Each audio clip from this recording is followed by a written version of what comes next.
Hello friends, मैं आज आपको 2004 की थ्री आयन ये एक रोमांटिक कोरियन मूवी एक्सप्लेन करने वाला हूँ। इस मूवी की IMDb रेटिंग 8 है और इतनी अच्छी रेटिंग ये मूवी डिजर्व भी करती है।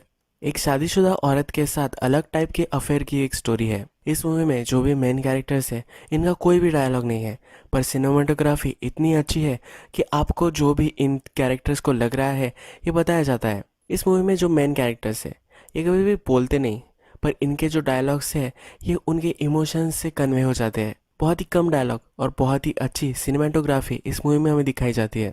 इस मूवी में जो भी सीन है इन सब के सिंबॉलिक मीनिंग के साथ मैं आपको इस मूवी का एक्सप्लेन करूंगा। तो चलिए शुरू करते हैं।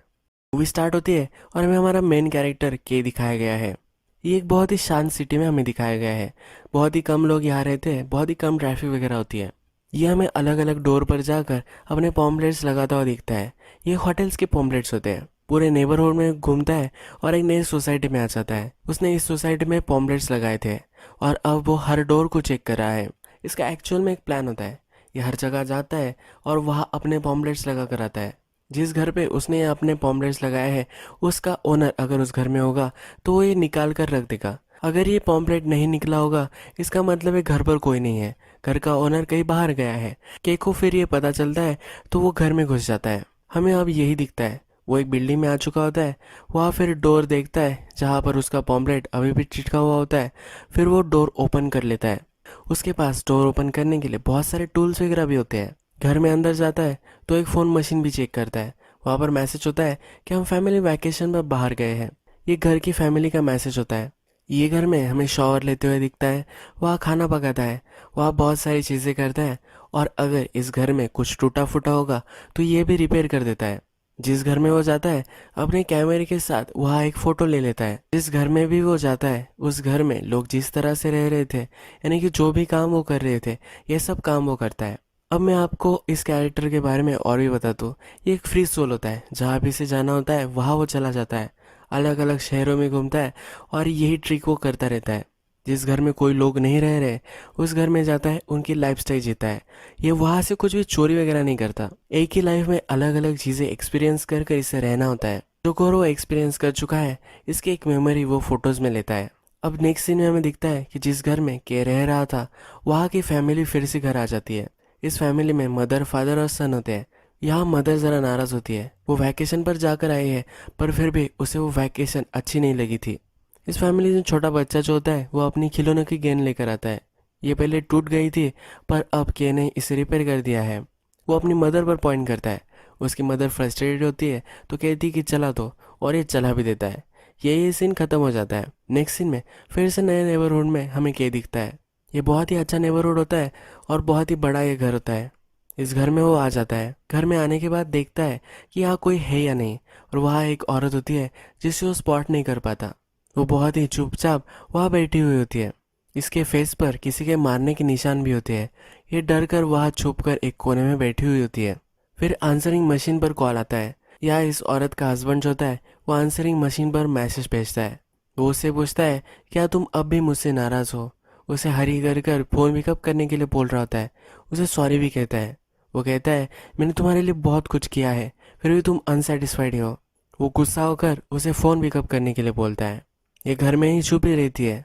ये फिर से अपना सब जो रूटीन होता है वो करने लग जाता है। उस घर में कपड़े धोता है। अगर उस घर में कुछ टूटा फूटा होगा तो वो रिपेयर करता है। ये औरत अब के जो भी सब कर रहा है ये देख रही होती है, पर वो कुछ भी आवाज़ नहीं करती और सिर्फ ऑब्जर्व करती रहती है। इसका नाम हम क्रीम रखेंगे। के जो होता है वो घर के काम कर कर बहुत ही सेटिस्फाइड उसे महसूस होता है कि हमें एक प्लांट को वाटर करते हुए दिखता है। नेक्स्ट सीन में हमें क्रीम दिखाई गई है और उसके पास एक पेंटिंग होती है और वो भी इसी प्लांट की होती है। ये प्लांट क्रीम को ही रिप्रेजेंट करता है और के अब उसे वाटर कर रहा है। क्रीम पूरी तरह से मुरझा चुकी है पर अब इसकी लाइफ को वो फिर से जिंदा करेगा। के की एक हॉबी होती है जिसमें वो हमेशा गोल्फ खेलता है। ये जो घर होता है इस घर में क्रीम के बहुत सारे फोटोज होते हैं। क्रीम पहले मॉडलिंग करती थी। के जब इस घर में एक वेटिंग मशीन पर खड़ा होता है तो एक काम नहीं कर रही होती। क्रीम के लाइफ का बैलेंस रिप्रेजेंट करती है। जब रात होती है और के सोया हुआ होता है तभी क्रीम दरवाज़ा खोलती है। कि ये देखकर डर जाता है। तभी फ़ोन पर और एक मैसेज आता है। इस मैसेज में उसका पति बोलता है कि अभी के अभी फ़ोन पिकअप करो वरना मैं घर आ जाऊँगा। ये जब फ़ोन चल रहा होता है तो के कपड़े वगैरह पहनता है और फिर से नई जगह पर जाने के लिए रेडी हो जाता है। कि फिर हमें हाईवे पर दिखाया गया है। इस औरत के साथ जो भी हो रहा है गलत हो रहा है, इसके बारे में सोच रहा होता है। थोड़ी देर बाद वो सोचता है और फिर से इसी घर में आ जाता है। वो देखता है कि क्रीम शॉवर में है और वो रो रही है। वो फिर उसे चीयर अप करने के लिए थोड़ा सा म्यूजिक लगाता है। थोड़ी देर में क्रीम का हस्बैंड भी वहाँ आ जाता है। सब दरवाजे खुले होते हैं तो इसके लिए उसे डांटता है। उसे पूछता है कि तुम फ़ोन क्यों नहीं आंसर कर रही थी। वो अपने बिजनेस ट्रिप पर कुछ काम नहीं कर पाता तो इसका भी ब्लेम वो क्रीम पर ही करता है। क्रीम को बोलता है कि मैंने तुम्हें कहा था कि तुम्हें ऐसे कपड़े नहीं पहनने हैं। उसे क्या पहनना चाहिए क्या नहीं, इसके लिए भी उसे रिस्ट्रिक्ट करता है। वो कहता है कि मैं कहता हूँ वो तुम क्यों नहीं करती, तुम्हें क्या लगता है कि मैं तुम्हें तकलीफ दूंगा। उसके पास फिर वो बैठता है और उसे ज़बरदस्ती करने की कोशिश करता है। कैसे देखा नहीं जाता और के फिर इस घर के गार्डन में आ जाता है। वह अपना गोल्फ का सामान लेता है और गोल्फ की प्रैक्टिस करने लग जाता है। क्रीम का हस्बैंड जब ये देखता है तो वो गुस्सा हो जाता है। वो फिर पुलिस को कॉल कर देता है, उसे रिपोर्ट कर रहा होता है और फिर वो गार्डन में भी आ जाता है। गोल्फ के सब बॉल्स पड़े हुए होते हैं कि अपना निशाना अब बदल लेता है। क्रीम के हस्बैंड पर वो निशाना लगाता है और उसे बहुत ही बुरी तरह से इंश्योर कर देता है। क्रीम का हस्बैंड अब ग्राउंड पे गिर जाता है। ये जो घर है इसमें क्रीम की बहुत सारी मॉडलिंग की फोटोज है। एक शॉट में हमें दिखाया गया है कि ये क्रीम के मॉडलिंग के फोटो के साथ होता है और क्रीमें दिख रही होती है। इसका मतलब अब जो है वो के फ्री है। और क्रीम वैसे पहली थी, मॉडल की तरह थी। वो तब फ्री थी जब वो फोटोज निकाल रही थी। अब वो के को देखकर वैसा ही फिर से फील करना चाहती है। इस शॉट से ये उन्होंने रिप्रेजेंट किया था और अब हमें दिखता है कि क्रीम अब के साथ बाइक पर उसके चली जाती है। वो अब उसके हस्बैंड के साथ नहीं रहना चाहती। के का जो भी रूटीन है उस रूटीन में वो घुल मिल जाती है। वो उसके साथ अलग अलग नेबरहुड्स में जाकर पॉम्पलेट चिपका दी है और उसके साथ ही रहती है। नेक्स्ट सीन में हमें दिखता है कि के उसकी गोल की प्रैक्टिस कर रहा होता है। वो एक गार्डन में खेल रहा होता है पर वो बॉल कहीं जाए ना इसलिए उसने उस बॉल को बांध दिया होता है। ये जब वो खेल रहा होता है तब बॉल के सामने क्रीम आ जाती है। के अपनी खेलने की डायरेक्शन चेंज करता है पर उसी डायरेक्शन में फिर से क्रीम आ जाती है। के फिर अपना खेलना ही बंद कर देता है। ये रिप्रेजेंट करता है कि के की जो लाइफ है जिस तरह से वो जीता है उसके बीच में अगर क्रीम आ गई फिर भी वो वायलेंस की तरफ नहीं मुड़ने वाला। अब नेक्स्ट घर में किम और के आ जाते हैं। ये जो घर होता है एक फोटोग्राफर का घर होता है। यहाँ क्रीम का फोटो भी होता है। जैसा हमने देखा था कि के अलग अलग घरों में जाकर वहाँ की चीज़ें वगैरह रिपेयर करता है, यहाँ भी वही वो कर रहा होता है। क्रीम जब उसके फ़ोटो को दिखती है तब उसके फ़ोटो को निकाल लेती है। उसके फ़ोटो को निकाल कर वो फिर से फ्रेम में लगाती है पर इस बार उसने वो कट कर कर लगाया होता है। अनसॉल्व पजल की तरह अलग अलग जगह पर ये फ़ोटो कट कर कर उसने लगाए होते हैं। ये फ़ोटो रिप्रेजेंट करता है कि जैसे हम क्रीम को देखते हैं वैसी वो नहीं है। इसमें बहुत सारे लेयर्स है। वो एक ह्यूमन बींग है। जिस तरह से ह्यूमन बींग्स कॉम्प्लिकेटेड होते हैं उसी तरह से वो भी है। उसके हस्बैंड ने उसे कहा था कि मैंने तुम्हारे लिए बहुत कुछ किया है पर फिर भी तुम ऐसा क्यों करती हो। इतनी सिंपल सब कुछ चीज़ें नहीं होती। आदमी के अलग अलग इमोशन होते हैं और आपको सब चीज़ों को जान लेना चाहिए। उसके हस्बैंड का सिर्फ उसके लिए सब चीज़ें करना ये सफिशिएंट नहीं है। नेक्स्ट सीन में हमें केक खाना पकाते हुए दिखता है। बहुत सारा खाना वो क्रीम के लिए बनाता है। ये सब खाना वो उसे दे देता है। यहाँ वो उसके लिए बहुत ही केयर कर रहा है ये हमें दिखता है। और फिर से जैसे मैंने आपको बताया था कि क्रीम एक प्लांट को रिप्रेजेंट करती है, उसी प्लांट को के फिर से वाटर कर रहा होता है। थोड़ी देर में घर के बाहर फोटोग्राफर की जो गर्लफ्रेंड होती है वो आ जाती है। कोई डोर ओपन नहीं करता तो वो चली भी जाती है। पर अब के और क्रीम यहाँ नहीं रह सकते। कि जिस तरह से हर घर में फ़ोटो लेता है उसी तरह से वो फ़ोटो ले रहा होता है पर क्रीम भी इस फोटो में आ जाती है। उसके लाइफ का अब वो पार्ट बन चुकी है। ये सीन रिप्रेजेंट करता है हमें फिर से एक नए घर में वो दिखाए गए हैं। यह एक बॉक्सर का घर होता है। इस घर में वो जाते हैं, ड्रिंक वगैरह करते हैं, म्यूज़िक चलाते हैं, एंजॉय कर रहे होते हैं। जब रात होती है तो वे दोनों एक दूसरे के साथ इंटीमेट हो जाते हैं। इस घर में जो बॉक्सर रह रहा था वो हनीमून पर गया था। रात में ये घर वापस आ जाता है। वो जब इन दोनों को देखता है केक को बहुत ही मारता है। रात में फिर के और क्रीम ये दोनों एक बेंच पर बैठते हैं। क्रीम उसके लिए नूडल्स वगैरह लाती है, उसे वो अपने हाथों से खिलाती है। थोड़ी देर बाद फिर से के अपनी गोल प्रैक्टिस करने लग जाता है। इस बार वो जब गोल प्रैक्टिस कर रहा होता है उसका बॉल रिस्ट्रिक्टेड नहीं रहता। वो बॉल बहुत ही दूर चला जाता है और इसकी वजह से एक आदमी का एक्सीडेंट हो जाता है। जिस कार में एक्सीडेंट हुआ होता है वहाँ एक लड़की होती है जो बहुत ही इंजर्ड हो चुकी होती है। के को ये देखकर बहुत ही बुरा लगता है, वो रोने लग जाता है। ये सीन रिप्रेजेंट करता है कि के को लगता है कि वो सब कंट्रोल कर पा रहा है पर लाइफ में कुछ चीज़ें आपके हाथ में नहीं होती कंट्रोल कर पाना। रात में ये दोनों फिर से नए घर पर आ जाते हैं। जब सुबह होती है फिर से अपना रूटीन स्टार्ट कर देते हैं। इस बार नया घर वो ढूंढते हैं। जब वो बिल्डिंग में आते हैं और घर खोलते हैं तो इससे स्मेल आ रही होती है। जब ये चेक करते हैं तो वहाँ एक आदमी मरा पड़ा हुआ होता है कि यहाँ से निकल जाने वाला होता है, पर क्रीम यही रुकती है। ये आदमी अपने मुंह से खून आकर मर गया होता है, तो ये सब खून वगैरह ये सब साफ करते हैं। कि कॉल कर कर देखता है, इस आदमी के सन को कॉल लगता है, पर ये कुछ भी नहीं बोलता। जब ये दोनों इस घर में खाना खा रहे होते हैं तो थोड़ी देर बाद इस आदमी का सन और उसके डॉटर इन लॉ आ जाते हैं। वो चेक करता है कि उसके फादर कहाँ है, पर उसके फादर उससे कहीं भी नहीं मिलते। वो इन दोनों को फिर घर में ही रुकने के लिए बोलता है और पुलिस को कॉल कर देता है। पुलिस फिर हमें के और क्रीम को इन्वेस्टिगेट करते हुए दिखती है। के का कैमरा उनके पास होता है। वो फिगर आउट करता है कि बहुत सारे घरों में रहा है, क्रीम मिसिंग है ऐसा उसके हस्बैंड ने रिपोर्ट किया होता है। ये पुलिस फिर उसके हस्बैंड को कॉल कर देते हैं। ये पुलिस ऑफिसर जब के को धमकाता है तब के उस ओल्ड मैन की लोकेशन दे देता है। एक्चुअल में के ने इस ओल्ड मैन को एक प्रॉपर बरियल दिया होता है। उसके घर के पास ही एक पेड़ के नीचे उसे गाड़ देता है। तो ये चेक करने के लिए जो आदमी जाता है वो ऑफिसर के पास आकर उसे कहता है इसे बहुत ही अच्छी तरीके से गाड़ा गया था। उस ओल्ड मैन का इसने इतना ख्याल किया था कि उसका एक्चुअल में सन हो। क्रीम का पति उसे अपने घर लेकर आता है। उसे कहता है कि मैं बहुत ही सॉरी हूँ, तुम जब चली गई थी तो मुझे सोचने में वक्त मिला था। मैं अब बदल चुका हूँ। तुम जब गई थी तुम्हारे पेरेंट्स को भी मैंने बहुत सारे पैसे भेजे हैं। वो उसे अश्योर करता है कि मैं आपसे अच्छे से रहूँगा, मैं तुम्हें कभी भी हर्ट नहीं करूँगा। क्रीम अभी भी उसे रिस्पॉन्स नहीं देती है। क्रीम का पति अब चिढ़ जाता है और डिटेक्टिव को कॉल करता है। इस डिटेक्टिव को वो पैसे दे देता है और के को एक सुनसान जगह वो लेकर आते हैं। के ने क्रीम के पति को गोल्फ बॉल से मारा था, अब यही उसका पति के साथ कर रहा है। थोड़ी देर बाद के को बचाने के लिए पुलिस ऑफिसर आ जाते हैं तो के उस पुलिस ऑफिसर पर ही झपक जाता है।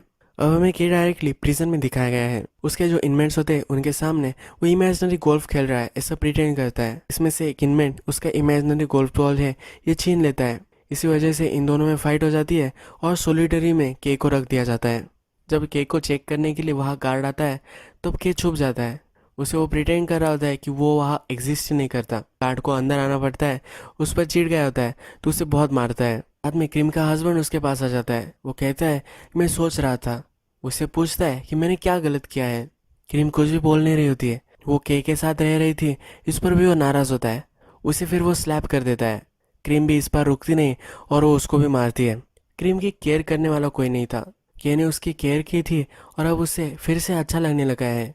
वो अब उस पर अत्याचार नहीं होने दे रही, वो उसे मारती है। कि फिर से उसने जो गार्ड को जला दिया था वही देता है। गार्ड अंदर आता है और उसे बहुत मारता है। नेक्स्ट दिन क्रीम घर पर होती है तो उसे जो भी कपड़े अच्छे लगते हैं वो पहनती है, बाहर जाती है और पहले जो एक घर में वो गई थी उस घर में वो पहुंच जाती है।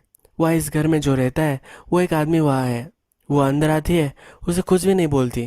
वो कहता है कि क्या तुम्हें हेल्प कर सकता हूँ, पर वो डायरेक्टली उसके घर में चली जाती है, उसके बेड पर सो जाती है। इस आदमी की थोड़ी देर बाद वाइफ आती है तो उससे पूछते है कि ये कौन है। ये आदमी कहता है कि मुझे नहीं पता। उसे जाकर उठाने वाली होती है पर ये आदमी कहता है कि थोड़ी देर इसे सोने दो। क्रीम जब अपनी नींद से जागती है तो वो डायरेक्टली चलने लग जाती है, फिर से अपने घर आ जाती है। क्रीम जो के साथ महसूस कर रही थी उसे फिर से एक बार महसूस करना था। क्रीम का पति घर पर होता है, उसे पूछता है कि तुम कहाँ गई थी, मैं तुम्हें कहीं भी जाने के लिए मना किया था। क्रीम उसे कुछ भी नहीं बोलती। के फिर से अपनी सेल में छुप जाता है। इस बार गार्ड जब उसे देखने के लिए आता है तो गार्ड के पीछे वो छिप जाता है। गार्ड फिर उसकी शैडो देख लेता है और उसे बहुत ही मारता है। गार्ड उसे कहता है कि तुम्हारी शैडो को तुम नहीं कंट्रोल कर सकते। इस सेल में क्या हमें मेडिटेट करता हुआ दिखता है। वो एक फिस्ट बनाता है और अब इस फिस्ट को ओपन करता है और फिस्ट ओपन करने के बाद हमें इसमें एक आग दिखती है। ये रिप्रेजेंट करता है कि के जिस तरह से रह रहा था इसमें वो कन्फाइंड था, पर अब उसे सब कुछ दिख रहा है, उसे सब कुछ नॉलेज आ चुका है। क्रीम खिड़की से बाहर देख रही होती है तो उसका पति उसके पास आता है। उसे कहता है कि तुम उसके लिए वेट कर रही हो, कब प्रिजन से बाहर निकलेगा उसकी तुम राह देख रही हो। अब क्रीम का पति उसे कहता है कि हम मूव आउट कर लेंगे। वो घर सेल करने वाले एजेंट को कॉल करता है और क्रीम उससे उसका मोबाइल छीन लेती है। के को चेक करने के लिए इस बार जब गार्ड आता है तो उसे कहीं भी देख नहीं पाता कि अब इस जेल से एस्केप कर चुका है। जो पुलिस ऑफिसर के को इन्वेस्टिगेट कर रहा था उसके पास वो आता है और उसे बहुत मारता है। कि कहाँ है इसे वो फिगर आउट नहीं कर पाता और मार खाता है। कि हमें भी इस सीन में कहीं भी नहीं दिखता। इसका मतलब है कि अब इनविजिबल हो चुका है। इसका मतलब क्या है ये मैं आपको मूवी के एंड में बताऊंगा। हमें बॉक्सर का घर फिर दिखाया गया है। बॉक्सर और उसकी जो वाइफ होती है इन दोनों में झगड़ा चल रहा होता है। बॉक्सर की वाइफ को लग रहा होता है कि बॉक्सर का अफेयर हो रहा है या फिर उसे कोई घर पर है ऐसा महसूस होता है। वो पूरे घर में छानते हैं और वहाँ कोई भी नहीं होता। इस बॉक्सर ने अपना पोस्टर घर में लगाया होता है। जब वो इस पोस्टर को देखता है तो उसकी आँख वहाँ से मिसिंग होती है। इसका मतलब है कि किसी लोगों को भी अपने आप को देखने नहीं दे रहा। अगर लोग उसे देखेंगे नहीं तो उसे हर्ट भी नहीं कर पाएंगे। जिस घर में क्रीम आकर सोकर चली गई थी उसी घर में के भी आया था। यहाँ जो औरत रही थी उसे लगता है कि यहाँ कोई है, पर वो इसे एक्सप्लेन नहीं कर पाती। क्रीम जिस कुशन पर सोई थी उसी कुशन पर सोकर वो चला जाता है। इसके बाद हमें दिखता है कि वो फोटोग्राफर के अपार्टमेंट में आ जाता है। फोटोग्राफर भी गोल्फ की प्रैक्टिस कर रहा होता है। इस फोटोग्राफर को अब लगता है कि उसके फ्लैट में कोई डेफिनेटली है। वो अलग अलग जगह पर अपनी बैट मारता है पर वहाँ कोई भी नहीं होता। वो फिर अपनी गर्लफ्रेंड को कॉल करता है। वो उसे घर में आने के लिए बोलता है। वो जब घर पर आती है तो वे दोनों इंटीमेट होने की कोशिश करते हैं। तभी उन्हें लगता है कि इस घर में के है। हम देखते हैं कि क्रीम की जो फोटो थी वो सही से लग चुकी थी, पर अब फिर से के उसे अलग अलग जगह पर लगा देता है। क्रीम जैसा उसके फोटो को चाहती है उसी तरह से उसे एडजस्ट कर देता है। फोटोग्राफर और उसकी गर्लफ्रेंड जब देखती है तो वहाँ से फोटो मिसिंग होती है। ये दोनों फिर बहुत ही डर जाते हैं। क्रीम के पति को कॉल आ जाता है और उसे पता चल जाता है कि के अब जेल से फरार हो चुका है। जब रात होती है तो क्रीम के पति को भी लगता है कि उसके घर में कोई है। वो भी अपनी गोल्ड बैट लेता है और हवा में मारने लग जाता है। उसे वो कहीं भी नहीं मिलता। वो जब बेड में सोने के लिए आता है तो क्रीम से कहता है कि वो अब यहाँ आ सकता है। जब मिडनाइट होती है तब क्रीम उठती है और गहन में केक को ढूंढने लग जाती है। वो जब एक मिरर के पास आती है तब उसे वहाँ के दिखता है। उसका हस्बैंड भी उसके पास आ जाता है पर उसे के कहीं भी नहीं दिखता। क्रीम को पता है कि के को अब कोई भी देख नहीं पा रहा, तो अपने पति को वो फिर से आई लव यू कह देती है। उसका पति खुश हो जाता है और उसे हक करता है। उसके पति ने जब उसे हक किया होता है तो पीछे से के और क्रीम दोनों किस कर रहे हैं ऐसा हमें दिखता है। इस फ्रेम का मतलब है कि इसी घर में अब ये तीनों रहने वाले हैं। के को कोई देख नहीं पा रहा तो यह आसानी से वो रह सकते हैं। अगले दिन क्रीम बहुत सारा ब्रेकफास्ट बनाती है। उसका पति बहुत ही खुश हो जाता है। वो ज़्यादा ही मुस्कुरा रही होती है। उसका पति उसे कम मुस्कुराने के लिए और ब्रेकफास्ट करने के लिए बोलता है। उसका हस्बैंड फिर खुश होकर काम के लिए निकल जाता है। के और क्रीम एक दोनों को किस करते हैं और इसके बाद एक ही वेट स्केल पर हमें दिखाए गए हैं। जैसा हमने मूवी के फर्स्ट में देखा था कि उसके घर में जो वेटिंग मशीन थी उसको वो रिपेयर कर रहा था। क्रीम के जो लाइफ का बैलेंस है वो रिपेयर करना चाहता था, पर इस बार वो ये कर चुका है। मूवी खत्म होती है और स्क्रीन पर एक मैसेज आता है। इस मैसेज में कहा जाता है कि आप ड्रीम में रह रहे हो या रियलिटी में, ये डिफ्रेंशिएट कर पाना बहुत ही डिफ़िकल्ट है। यही मूवी ख़त्म हो जाती है, पर के साथ क्या हुआ था ये आपको अब मैं एक्सप्लेन करूँगा। डायरेक्टर ने जिस तरह से ये स्टोरी बताई है इसके अलग अलग इंटरप्रिटेशंस आप कर सकते हो। हमें कि मेडिटेशन करता हुआ दिखा है और कैसे इनविजिबल होना है इसकी प्रैक्टिस वो कर रहा होता है। अगर हम देखें तो इसने ये आर्ट अब मास्टर कर लिया है। वो गार्ड को जला हुआ देखकर जेल से भी भाग जाता है और इनविजिबल पूरा हो जाता है। इसका सेकंड एक्सप्लेनेशन है कि जब के गार्ड्स को जला दे रहा था हमेशा वो छिपता रहता था। जब गार्ड ने उसे बहुत मारा था वो सचमुच में वहाँ मर चुका था। अब जिस गार्ड ने उसे मारा था ये ट्रबल में आ सकते हैं, तो इसलिए इन्होंने कवर अप स्टोरी की थी। उन्होंने कहा था कि के जेल से फरार हो चुका है। ये जो भी सब हो रहा था ये के की सोल कर रही थी। इस मूवी का जो थर्ड एक्सप्लेनेशन है वो हम क्रीम के पर्सपेक्टिव से देख सकते हैं। मूवी के लास्ट में एक लाइन आई थी और उसमें कहा गया था कि ड्रीम में हम जी रहे हैं या रियलिटी में हमें पता नहीं है। ये बहुत ही हार्ड है ना।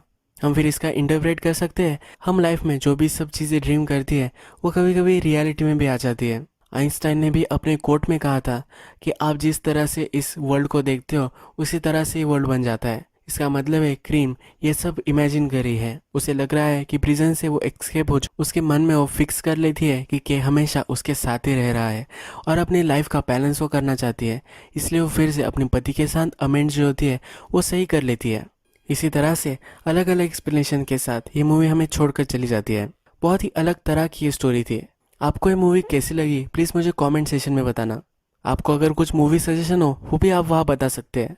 अगर आपको ये वीडियो अच्छा लगा है तो प्लीज़ इस वीडियो को लाइक कर दीजिएगा। मैं बहुत सारी मूवीज़ लेकर आता रहता हूँ तो इसलिए आप सब्सक्राइब भी कर दीजिएगा। बेल नोटिफिकेशन आइकॉन भी दबा दीजिए, यानी कि आपको सब मूवीज़ मिलती रहे। हम फिर से मिलेंगे नए एक्सप्लेनेशन के साथ। तब तक के लिए थैंक यू और अपने आप का आप ख्याल रखिए।